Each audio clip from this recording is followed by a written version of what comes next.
Hello friends, இன்றைக்கி நம்ம சேனலில் என்ன வீடியோ பார்க்க போகிறோன்னா சிக்கன் மந்தி பிரியாணி எப்படி செய்கிறதுன்னு தான் பார்க்க போகிறோம். அதுக்கு சிக்கன் வந்து நான் 1.5 கிலோ சிக்கனும் 3/4 கிலோ அரிசியும் வந்து எடுத்திருக்கேன். சிக்கன் வந்து நல்லா பெரிய பெரிய பீஸாக இந்த மாதிரி கட் பண்ணி வாங்கி வச்சுக்கலாம்.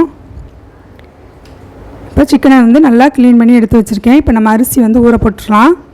அரிசியை நல்லா கழுவிட்டு அதுக்கப்புறம் தண்ணி ஊற்றி வந்து ஊற வச்சிடலாம். இப்போ 2 தண்ணி ஊற்றி நல்லா கழுவிட்டு அதுக்கப்புறம் தண்ணி ஊற்றி ஊற வச்சிடலாம். இப்போ அரிசி கழுவிட்டு இப்போ தண்ணி வந்து ஊற்றியாச்சு. இது வந்து ஊறிக்கிட்டு இருக்கட்டும். நெக்ஸ்ட் வந்து நம்ம மந்தி மசாலா வந்து அரைச்சிடலாம். இப்போ மந்தி மசாலா வறுக்கிறதுக்கு பாத்திரம் அடுப்பில் வச்சுருக்கேன். இப்போ வந்து 3 டேபிள் ஸ்பூன் அளவுக்கு தனியா வந்து எடுத்துக்கிறேன். இப்போ 1.5 டேபிள் ஸ்பூன் அளவுக்கு ஜீரகம் எடுத்துக்கிறேன். இப்போ 1.5 டேபிள் ஸ்பூனுக்கு மிளகு எடுத்துக்கிறேன். இந்த அளவுக்கு பட்டை, ஒரு 10 கிராம்பு, 2 அன்னாச்சி பூ, ஏலக்காய் ஒரு 6 ஏலக்காய், ஜாதி பத்திரி, ஒரு பிரியாணி இலை.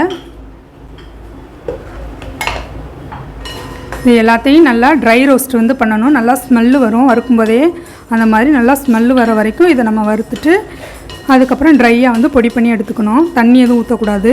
நல்லா நைஸாக பொடி பண்ணி எடுக்கணும். லோ ஃப்ளேம்லேயே வச்சு நம்ம வந்து வறுக்கணும். இது வறுக்கும்போதே நல்லா ஸ்மெல் வரும். அந்த மாதிரி நம்ம வறுத்து எடுத்துக்கணும். ஒரு பங்கு அரிசினா 2 மடங்கு சிக்கன். நமக்கு எந்த அளவுக்கு சிக்கன் தேவையோ அந்த அளவுக்கும் போட்டுக்கலாம். ஆனால் வந்து மினிமம் வந்து 1க்கு 2ங்கிற அளவில் போட்டு செஞ்சால் தான் நல்லாயிருக்கும். அப்போ தான் சோறு வந்து கொஞ்சம் ஃப்ளேவரோடு இருக்கும்.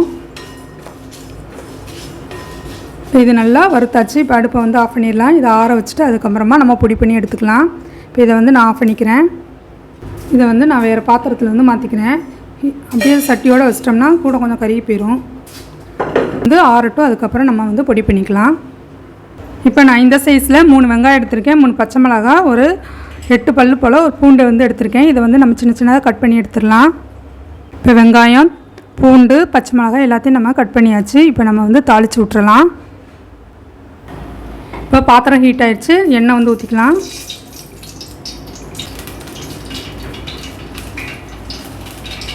இப்போ எண்ணெய் காஞ்சிச்சு. கொஞ்சோன்னு வந்து பட்டை, கிராம்பு, ஏலக்காய், கொஞ்சம் ஸ்டார் அனாசி வந்து சேர்த்துக்கிறேன்.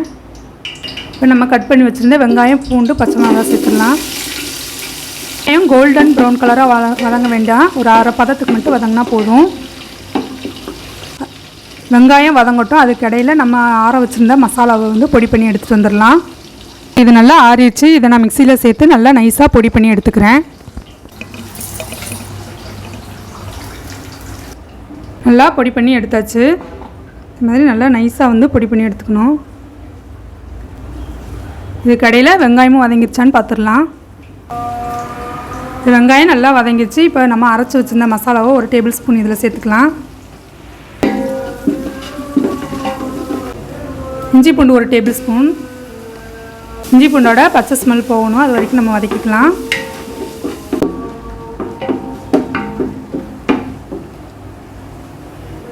அரை டீஸ்பூன் அளவுக்கு மஞ்சத்தூள் சேர்த்துக்கிறேன்.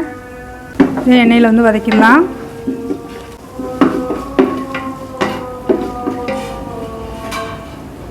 இப்போ தண்ணி வந்து சேர்த்துடலாம். நம்ம எதில் அரிசி எடுத்தோமோ அதில் 1க்கு 1.5 அளவுக்கு தண்ணி வந்து சேர்த்தா போதும். நான் இதில் அளக்கும்போது வந்து 3/4 இதுக்கு இருந்துச்சு. இதில் அளந்து நான் வந்து தண்ணி வந்து சேர்த்துக்கிட்டேன்.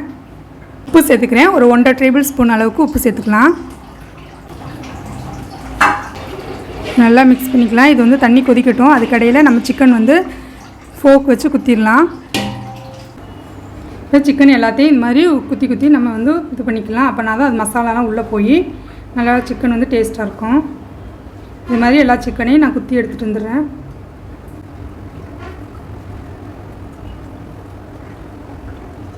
இப்போ சிக்கன் எல்லாத்தையும் இந்த மாதிரி ஃபோக் வச்சு நல்லா குத்தி எடுத்தாச்சு.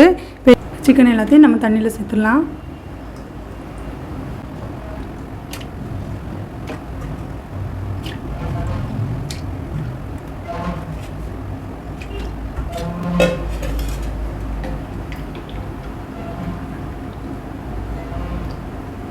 இது கூட புதினா கொத்தமல்லி சேர்த்துக்கிறேன். ஹை ஃப்ளேமில் ஒரு 5 மினிட்ஸ் வந்து கொதிக்கட்டும். அதுக்கு அப்புறம் சிம்மில் வந்து ஒரு 5 மினிட்ஸ் வந்து வச்சுக்கலாம். இப்போ அடுப்பை வந்து ஹை ஃப்ளேமில் வந்து வச்சுக்கிறேன்.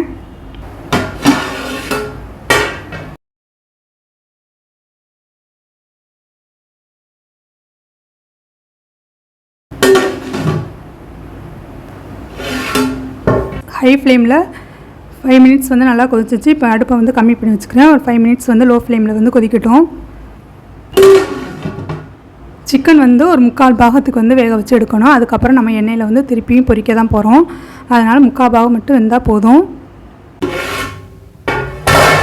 இப்போ சிக்கன்லாம் வெந்துருச்சு. இதை நம்ம இதிலேருந்து எடுத்துடலாம்.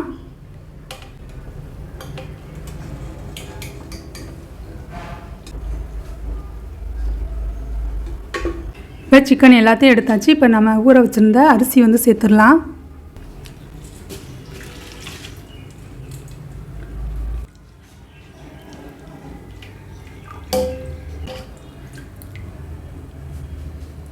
இப்போ உப்புலாம் இருக்குதான்னு செக் பண்ணிவிட்டு நம்ம மூடி வச்சிடலாம்.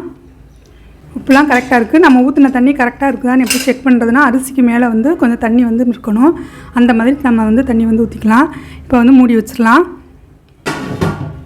இப்போ இந்த சிக்கனை வந்து நம்ம மசாலா தடவி பொரிக்கணும். அதுக்கு நம்ம மசாலா வந்து ரெடி பண்ணிடலாம். நம்ம அரைச்சி வச்சுருந்த மந்தி மசாலாவை சேர்த்துடலாம். நம்ம அரைச்சது கரெக்டாக 1.5 கிலோ சிக்கனுக்கு வந்து கரெக்டாக இருக்கும். இஞ்சி பூண்டு வந்து சேர்த்துக்கிறேன். 1.5 டேபிள் ஸ்பூன் அளவுக்கு இஞ்சி பூண்டு, கொஞ்சோண்டு மஞ்சத்தூள், மிளகாய்த்தூள் நம்ம காரத்துக்கு தகுந்த மாதிரி சேர்த்துக்கலாம். மிளகாய்த்தூள் வேணான்னா மிளகாய்த்தூளையும் நம்ம வந்து ஸ்கிப் பண்ணிக்கலாம். நான் இப்போ 1 டீஸ்பூன் அளவுக்கு மிளகாய்த்தூள் வந்து சேர்த்துருக்கேன். 3 டேபிள் ஸ்பூன் அளவுக்கு டொமேட்டோ சாஸ் வந்து சேர்த்துக்கிறேன். நான் 1 டேபிள் ஸ்பூன் அளவுக்கு வினிகர் வந்து சேர்த்துக்கிறேன். லெமன் ஜூஸ் இருந்துச்சுன்னா லெமன் வந்து சேர்த்துக்கலாம். இப்போ நான் வந்து வினிகர் வந்து சேர்த்துக்கிறேன். ஏற்கனவே சிக்கனில் வந்து கொஞ்சோண்டு உப்பு இருக்கும். அதனால் பார்த்து வந்து உப்பு வந்து சேர்த்துக்கலாம். கூட எண்ணெய் சேர்த்து நல்லா மிக்ஸ் பண்ணிக்கலாம். தண்ணி சேர்க்கக்கூடாது.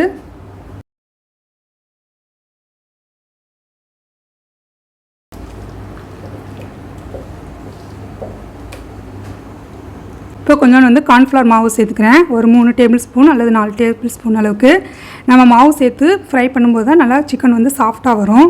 இல்லைன்னா கொஞ்சம் ஹார்டாக இருக்கிற மாதிரி இருக்கும். அதனால் நான் வந்து கார்ன்ஃப்ளவர் மாவு வந்து சேர்த்துக்கிறேன்.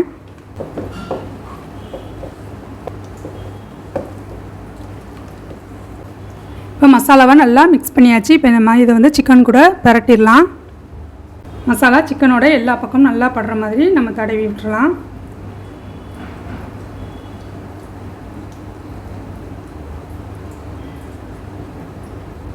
நம்ம ரைஸ் வந்து அடுப்பில் வச்சுருக்கோம். அதையும் நம்ம அப்பப்போ செக் பண்ணிக்கணும். இப்போ சிக்கன் ஃபுல்லாக மசாலா வந்து தடவியாச்சு. இப்போ இதை நம்ம பொரிச்சு எடுக்கணும். அதுக்கடையில் ரைஸும் வந்துருச்சான்னு நம்ம பார்த்துடலாம்.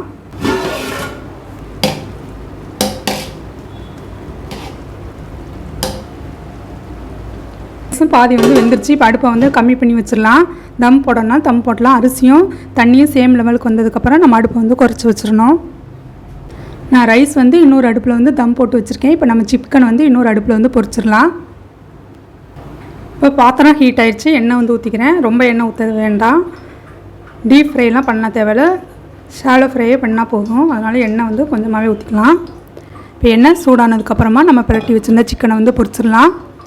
எண்ணெய் சூடாயிடுச்சு. இப்போ சிக்கனை பொரிச்சு எடுத்துடலாம்.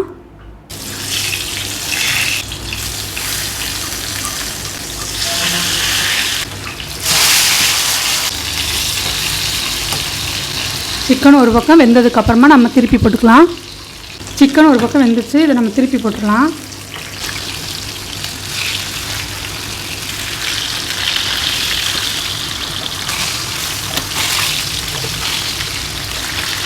இப்போ சிக்கன் 2 பக்கமும் வெந்துருச்சு. இப்போ வந்து இதை வந்து எடுத்துடலாம்.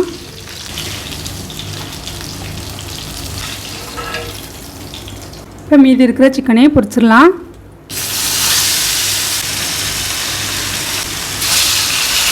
இன்னொரு சைடு திருப்பிடலாம்.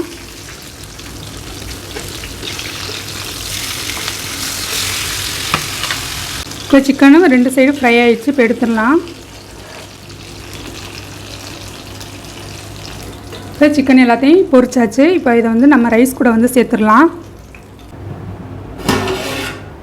நல்லா வெந்திருக்கு. இப்போ நம்ம பொரிச்சு வச்சுருந்த சிக்கன் எல்லாத்தையும் இது கூட சேர்த்துடலாம்.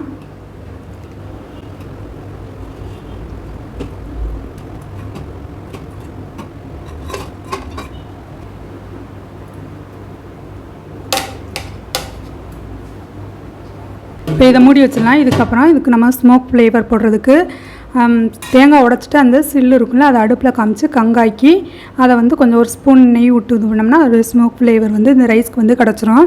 இப்போ அது எப்படி செய்கிறது வந்து பார்த்துடலாம். இது மாதிரி நம்ம தேங்காய் உடைச்சிட்டு இந்த இது வந்து இருக்கும், இதை நம்ம அடுப்பில் இப்படி டைரெக்டாக வச்சு நம்ம அடுப்பு எரியும் போது அது நல்லா எரிஞ்சு கங்காகும். அதுக்கப்புறம் அது அந்த கங்கை வந்து நம்ம எடுத்துக்கலாம். இல்லைன்னா நம்மக்கிட்ட சார்கோல் இருந்துச்சுன்னா அதை வந்து கங்காய்க்கு அதுக்கப்புறமா வந்து நம்ம யூஸ் பண்ணிக்கலாம்.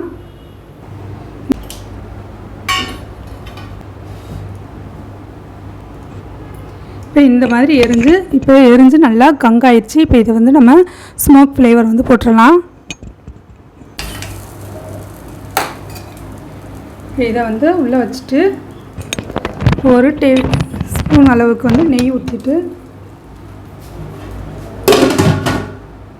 உடனே வந்து மூடிடணும். அப்போ தான் அந்த ஃப்ளேவர் வந்து கிடைக்கும். இது அப்படியே கொஞ்சம் நேரத்துக்கு இருக்கட்டும். இதுக்கு இடையில நம்ம மயோனைஸ் வந்து செஞ்சிடலாம். மந்தி பிரியாணி நம்ம ஓப்பன் பண்ணி பார்த்துடலாம்.